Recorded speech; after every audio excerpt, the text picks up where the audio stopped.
तो स्वागत है आपका रैंडम क्वेश्चन सीरीज में। और फर्स्ट क्वेश्चन है water bomb versus black hole grenade. अब वाटर बॉम्ब को हमने वकांडा फॉरएवर में देखा था। इसे टेलोकन वॉरियर्स यूज करते हैं। इनके फूटने पर वहाँ पानी का एक बड़ा सा ब्लास्ट देखने मिलता है, लेकिन ये चीज़ बहुत ज़्यादा डेंजरस नहीं है। सिर्फ वकांडा की क्वीन है जो वाटर बॉम्ब की वजह से मारी गई, वरना शूरी, ओकोए और कई सारे वकांडियंस ने इसे सर्वाइव किया है। लेकिन ब्लैक होल ग्रेनेड से सर्वाइव करना थोड़ा मुश्किल है, और जब ये ब्लास्ट होता है तब वहाँ एक ब्लैक होल बन जाता है जो अपने आसपास की चीज़ों को अपने अंदर खींच लेता है। कई सारे एसगार्डियन इसकी वजह से मारे गए हैं, और कर्स जो कि फिजिकल स्ट्रॉन्गेस्ट डार्क एल्फ था वो भी इस बॉम्ब से नहीं बच पाया था। लेकिन अब अगर बात करें ब्लैक होल ग्रेनेड और वाटर बॉम्ब में कौन सा सुपेरियर है, तो ऑफ कोर्स वो ब्लैक होल ग्रेनेड है। अगर नेमोर वाटर बॉम्ब्स को ब्लैक होल ग्रेनेड के सामने ब्लास्ट करता तो नॉर्मल सी बात है, ब्लैक होल ग्रेनेड वो सारा पानी अपने अंदर खींच लेते और फर्क नहीं पड़ता सामने किस लेवल का सुपर ह्यूमन है। ब्लैक होल से बचना बहुत ज्यादा हार्ड काम है, जबकि वाटर बॉम्ब से सिर्फ नॉर्मल इंसानों को खतरा है। सुपर ह्यूमंस के सामने ये किसी काम के नहीं है, इसलिए ब्लैक होल ग्रेनेड ज्यादा पावरफुल है। Doctor strange versus Adam warlock. अब इस फाइट में एडम वॉरलॉक के पास जो सबसे बड़ा एडवांटेज है वो है फिजिकल स्ट्रेंथ का। डॉक्टर स्ट्रेंज एक ह्यूमन है, इसलिए वो एक परफेक्ट सोवरन को हैंड टू हैंड बैटल में बीट नहीं कर सकता। लेकिन ऐसी बहुत सी चीजें हैं जिसमें एडम वॉरलॉक स्ट्रेंज की बराबरी नहीं कर सकता। जैसे स्ट्रेंज का एक्सपीरियंस एडम के पास नहीं है। स्ट्रेंज थैनोस और डोरमामू जैसों से फाइट कर चुका है, और साथ में डॉक्टर स्ट्रेंज का मैजिक भी टाइम के साथ काफी पावरफुल हो चुका है। एडम वॉरलॉक अभी एक बच्चा ही है जिसे बहुत कुछ सीखना बाकी है। हाँ, अगर एडम वॉरलॉक स्ट्रेंज पर एक सरप्राइज अटैक करता है तो शायद डॉक्टर स्ट्रेंज उस अटैक को अपने बॉडी पे नहीं झेल पाएगा और वही स्ट्रेंज का चैप्टर क्लोज भी हो जाएगा। लेकिन अगर स्ट्रेंज को पता हो कि एडम से उसकी फाइट होने वाली है, फिर वो अपने स्पेल्स की मदद से बड़ी आसानी से एडम को बीट कर सकता है। इसलिए ऐसा हो सकता है कि फ्यूचर में वॉरलॉक स्ट्रेंज को बराबरी की टक्कर दे, लेकिन अभी वो अपने पावर्स को ठीक से कंट्रोल नहीं कर सकता। और साथ में एडम की मेंटेलिटी बच्चों वाली है, और इसी सिचुएशन में वो सिर्फ अपने रॉ पावर से किसी मैजिक यूजर को बीट नहीं कर पाएगा। इसलिए अभी के लिए डॉक्टर स्ट्रेंज वॉरलॉक को बीट कर देगा। Kang versus high evolutionary. अब ये दोनों काफी स्ट्रॉन्ग सुपर विलन्स है। एक तरफ हाई एवोल्यूशनरी है जो एक परफेक्ट रेस बनाना चाहता था। पहले इसके पास एनहांस स्ट्रेंथ नहीं थी, लेकिन जब रॉकेट ने इस पर अटैक किया उसके बाद इसने अपने बॉडी में मैकेनिकल पार्ट्स ऐड ऑन करना शुरू कर दिए ताकि इसकी स्ट्रेंथ और ड्यूरेबिलिटी बढ़ सके। एवोल्यूशनरी अच्छा खासा ड्यूरेबल है। इसने सारे गार्डियंस ऑफ द गैलेक्सी के मेंबर से मार खा रखी है, लेकिन फिर भी ये जिंदा था, और इसकी पावर्स के सामने तो एडम वॉरलॉक की भी नहीं चलती है। इसके पास टेलीकिनेसिस एबिलिटी है जिसकी वजह से बिना टच किए चीजों को मूव कर सकता है। ये अपने टेक्नोलॉजी से प्रेशर जनरेट कर सकता है, और इसके पास एनर्जी प्रोजेक्शन की एबिलिटी है जो इतने पावरफुल है कि आसपास की चीजों को जला के राख कर सकती है। लेकिन दूसरी तरफ कैंग है जिसे अपनी पावर्स अपने सूट से मिलती है, लेकिन कैंग एक काफी ज्यादा पावरफुल सुपर विलन है। कैंग की पावर्स की बात हम आगे करेंगे, लेकिन अगर हाई एवोल्यूशनरी और कैंग की हैंड टू हैंड बैटल होती है तो कैंग बड़ी आसानी से यहाँ पर जीत जाएगा, क्योंकि हाई एवोल्यूशनरी फिजिकल फाइट में बिल्कुल अच्छा नहीं है। इंटेंस फाइट में वो बच्चों की तरह एक्ट करने लगता है, वही कैंग एक फाइटर की तरह है। उसने बिना किसी स्ट्रगल के एंटमैन को बीट कर दिया था, और कैंग ने जायंट मैन के पंचेस खाए थे, लेकिन तब भी कैंग को कुछ नहीं हुआ, और सेम जायंट मैन ने लिवाइथन को अपने एक पंच से नॉकआउट कर दिया था। इसलिए स्ट्रेंथ, ड्यूरेबिलिटी और स्पीड में तो कैंग ज़्यादा बेटर है, लेकिन जब बात आती है पावर्स की तो दोनों के पास टेलीकिनेसिस एबिलिटीज़ है और दोनों एनर्जी शॉकवेव्स प्रोड्यूस कर सकता है। लेकिन कैंग के पास कुछ एक्स्ट्रा एबिलिटीज़ है, जैसे एनर्जीज की प्रॉपर्टी को चेंज कर देना, एनर्जी ब्लास्ट और एनर्जी शील्ड क्रिएट करना। और अगर फीट वाइज हम इन्हें कंपेयर करें तो स्ट्रेंथ वाइज तो कैंग पावरफुल है ही, लेकिन एबिलिटीज भी कैंग की ज़्यादा बेटर है। कैंग की टेलीकिनेसिस एबिलिटी ज़्यादा एडवांस तरीके से काम करती है, और इसकी एनर्जी ब्लास्ट से तो लोग सीधा डिसइंटीग्रेट हो रहे थे। क्वांटम रियलम में आने से पहले कैंग ने ना जाने कितने एवेंजर्स और टाइमलाइंस को बर्बाद किया है, जिसके सामने हाई एवोल्यूशनरी कुछ भी नहीं है।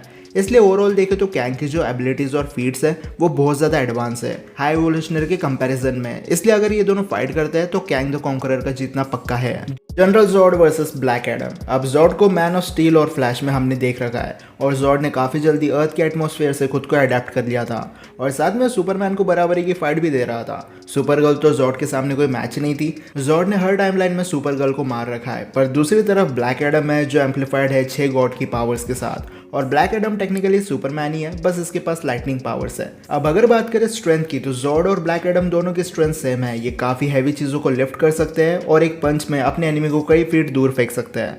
ड्यूरेबिलिटी वाइज भी इन दोनों की बॉडी एक जैसी है। इन दोनों ने काफ़ी पावरफुल हिट्स खाए हैं, और कई बार तो ये बिल्डिंग में जा घुसे हैं, लेकिन फिर भी इन्हें कुछ नहीं होता। और अगर बॉडी पे डैमेज हो भी जाए तो ब्लैक एडम अपने लाइटनिंग पावर से खुद को हील कर सकता है, और जॉर्ड की बॉडी ऑटोमेटिकली सन के रेडिएशन से हील हो जाएगी।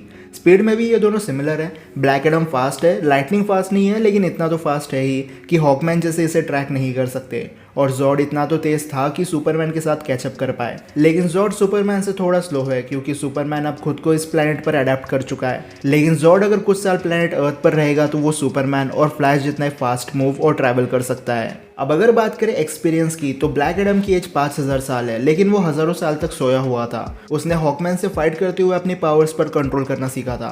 ब्लैक एडम के पास ना तो लाइफ एक्सपीरियंस है और ना ही बैटल एक्सपीरियंस, और जॉर्ड क्रिप्टोन का मिलिट्री जनरल हुआ करता था, इसलिए उसके पास लाइफ और बैटल एक्सपीरियंस की तो कोई कमी नहीं है। लेकिन साथ में यही एक्सपीरियंस उसके काम आएगा जब वो अपने बराबरी वाले या ज्यादा पावरफुल एनिमी से फाइट करेगा।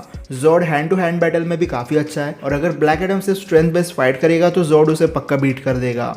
तो अगर बात करें कंक्लूजन की तो ब्लैक एडम और जनरल जॉर्ड की पावर्स और एबिलिटीज बहुत ज़्यादा सिमिलर है, लेकिन जॉर्ड के पास ज़्यादा एक्सपीरियंस है, जॉर्ड के पास ज़्यादा बेटर फाइटिंग स्किल्स है और वो सिचुएशन के हिसाब से खुद को अडेप्ट कर लेता है। दोनों को इस बैटल में अच्छी खासी स्ट्रगल करनी पड़ेगी, लेकिन आखिर में जॉर्ड ही होगा जो इस बैटल में विनर बनेगा। Spiderman 2099 versus captain America. अब वैसे तो कैप्टन अमेरिका एक पीक ह्यूमन है, लेकिन इसने हमेशा सुपर ह्यूमन लेवल की फीट शो की है, और जितने ताकतवर सुपर विलन से स्टीव रॉजर्स ने फाइट की है वैसे अभी तक कोई सुपर सोल्जर नहीं कर पाया है।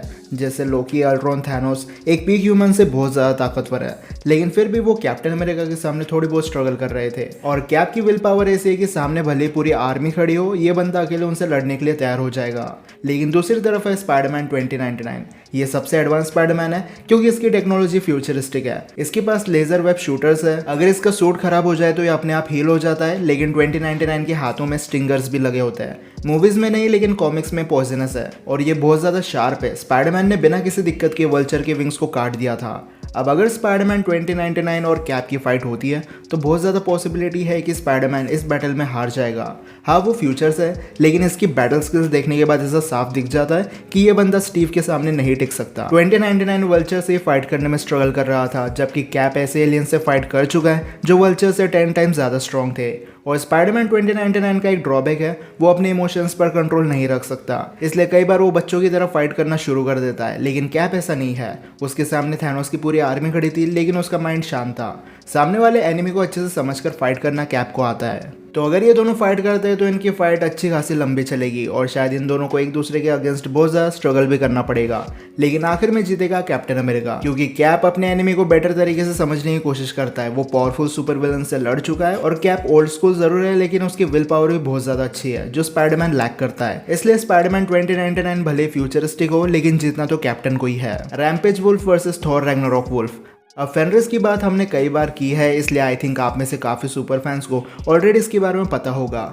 लेकिन जो रैम्पेज वुल्फ है उसका असली नाम राल्फ है। ये जेनेटिक म्यूटेशन की वजह से बहुत ज़्यादा एग्रेसिव, फास्ट और 26 मीटर बड़ा बन गया था। और वैसे तो ये वुल्फ है लेकिन ये ग्लाइड भी कर सकता है। अब राल्फ जो है वो बहुत ज़्यादा फास्ट और एजाइल है, वही फेनरिस ज़्यादा ड्यूरेबल और स्ट्रॉन्ग। राल्फ की बॉडी को मिलिट्री वेपन से कुछ नहीं होता है, लेकिन फेनरिस पर स्पेस गन और हल्के अटैक का भी कोई फर्क नहीं पड़ रहा था। हल्क लेवाइथन जैसे जायंट्स को एक पंच में नॉकआउट कर सकता है, लेकिन फेनरिस के सामने हल्क की भी नहीं चल रही थी। अगर फेनरिस एसगार्ड से नीचे ना गिरता तो शायद इनकी फाइट और भी ज़्यादा लंबी चलती। अब देखो, जैसे नॉर्मल ह्यूमंस होते हैं, फिर पीक ह्यूमन होते हैं, और उसके बाद आते हैं सुपर ह्यूमंस जो किसी भी नॉर्मल और पीक ह्यूमन से ज़्यादा पावरफुल होते हैं। ऐसे ही वुल्फ के साथ है, पहले आते हैं नॉर्मल वुल्फ, फिर राल्फ जैसे जेनेटिकली म्यूटेट वाले वुल्फ, और फिर आते हैं फेनरिस जैसे जो गॉड या सिर्फ वुल्फ के फॉर्म में है। फेनरिस के पास राल्फ जैसे स्पीड नहीं है, लेकिन स्ट्रेंथ तो फेनरिस के पास ही है। और राल्फ का ऐसा है कि उसे मिलिट्री वेपन से कुछ नहीं हुआ, लेकिन वो दूसरे मॉन्स्टर्स के सामने नहीं टिक पाया, जबकि फेनरिस 9 रियलम्स को कॉन्कर करने में ऑलरेडी कॉन्ट्रीब्यूट कर चुका है। और हल्के पंचेस खाना कोई नॉर्मल बात नहीं है, इसलिए अगर इन दोनों मॉन्स्टर्स की फाइट होती है तो फेनरिस बड़ी आसानी से जीत जाएगा। लेकिन इसी के साथ आज के सारे क्वेश्चंस भी यही खत्म होते हैं। अब आप मुझे कमेंट सेक्शन में बताओ आपको आज के रैंडम क्वेश्चंस कैसे लगे। ऐसे ही कोई क्वेश्चंस हो तो आप मुझे कमेंट सेक्शन में बता सकते हो। वीडियो पसंद आई होगी तो इस वीडियो को लाइक और शेयर करना मत भूलना। तो अब मैं मिलता हूँ आपसे अगले वीडियो में, तब तक गुड बाय। रिट्रैक्टेबल क्लोक है, और अगर इसके सूट का रिट्रैक्टेबल क्लोक है, और इसका रिट्रैक्टेबल क्लोक